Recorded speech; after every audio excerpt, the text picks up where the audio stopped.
hari kena satu barang. Nama daripada absorber belakang, rear absorber. So rear absorber ni banyak bentuknya ikut pada model lah. Macam yang ni, ini model NH20. Yang ni pula model JS30. Jadi absorber belakang ni, function dia adalah untuk menyerap hentakan. So kalau contohnya orang punya kereta terhentak, dia akan mendapkan dia punya besi ni, strut ni, dan akan melonjakkan balik. Tapi dalam kes ni, rear absorber yang dah rosak, lambat naik. Sama dengan juga yang ni, JS10 punya model. So JS10 punya model ni benda yang sama, lambat naik. Kalau datang bengkel, biasanya kerosakan boleh detect bila kita nampak ada pas ni, ada kebocoran kat sini, pecah. And then ada minyak pun kita boleh detect. Untuk road test, memang kita boleh detect lah absorber kurang ada masalah tidak. Hentakan tidak diserap, jadi hentakan tu kemungkinan ada bunyi-bunyi yang pelik.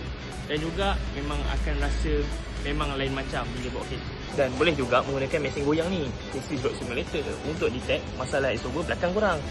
Tapi nak beritahu jugalah, bunyi yang pelik-pelik tu dan pemanduan yang korang rasa pelik tu akan berlaku bila korang langgar lubang. So bila langgar lubang, hentakan lah. So rasa nak menyerap hentakan tu tak ada. So rasa tak selesa bawa dan bunyi pelik-pelik akan keluar bila langgar lubang-lubang di jalan raya. Dan satu lagi, saya makan tak rata. Itu je sebab kena jaga absorber belakang.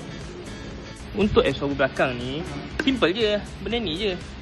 Tapi kalau absorber depan, banyak sangat komponen. Untuk korang perlu tahu, bila benda ni rosak, korang akan rasa pemanduan korang berbeza dan akan ada bunyi yang pelik. Jadinya, kalau korang nak aku cover pasal absorber depan pula, yang banyak komponen tu, korang like, untuk absorber belakang.